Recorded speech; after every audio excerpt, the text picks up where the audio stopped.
Telling you about the fire out in Pacific Palisades continues to burn tonight. Our Laurie Perez has been out there for much of the night. She has, yeah. I think since 4 o'clock, Laurie, and you're still on PCH right now. So it seems to be a little calmer, if that's a correct word to use, maybe just a bit.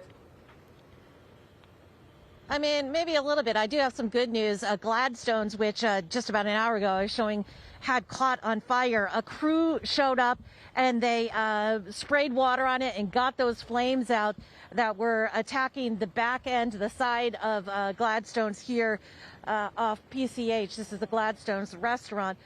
So that's good news. The problem, though, and the risk is all of these embers that you can see that are just flying throughout the air, all coming from, fires like the one across the street. See that massive home that is burning?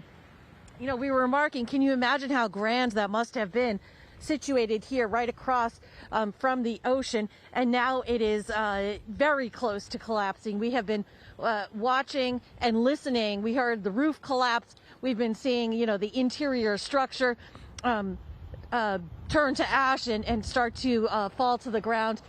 And I would expect that within no time at all, the whole thing should come down. We have been watching also as fire crews have been driving along. There's a little street just below that house. So there are fire crews that are kind of circling in that neighborhood because this isn't the only house that's on fire. There are other houses that are on fire here. We're on PCH just north of Sunset and across the street from Gladstone for people who are familiar with the area. And there are neighborhood after neighborhood that are up into the hills beyond PCH, and so many homes, as we've been seeing in the coverage all throughout the evening from all of our crews. So many homes are on fire tonight. There are crews everywhere, firefighters from all over the state.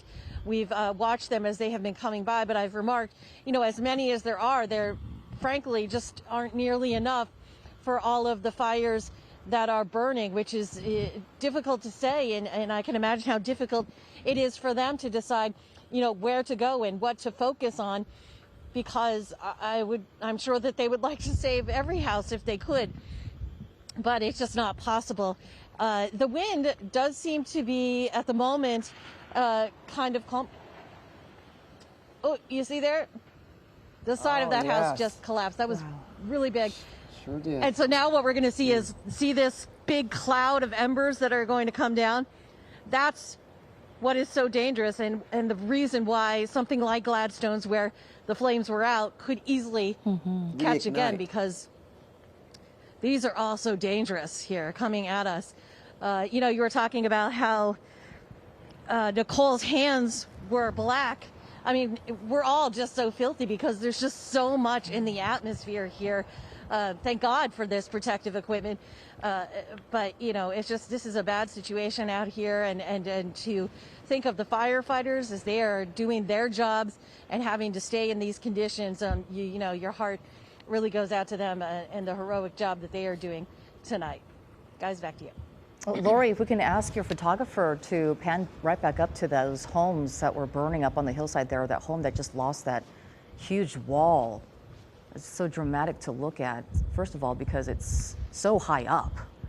And then to see it aglow like that in flames, it's just so sad, because you can see just how massive that property actually is. Even in the dark, you can really see the outlining of that house. And what a view they had of the ocean. I think that Right?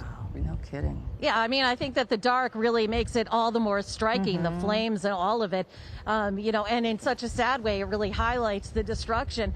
And this is just, one example of a home burning, one of so many examples that we could see tonight throughout, or this morning, I should say, throughout Pacific Palisades and in Malibu, where we were before and where Tom is now.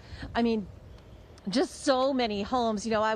I was driving south on PCH earlier this evening, and I sent back some video, and I'm wondering if we can roll that. But I just put my phone up to the window of the car and started rolling, because I couldn't believe my eyes at everything that we were seeing. Just house after house after house, and stores and restaurants, and everything just burning. It was really something to see, and the crews there doing their best to try and contain those fires.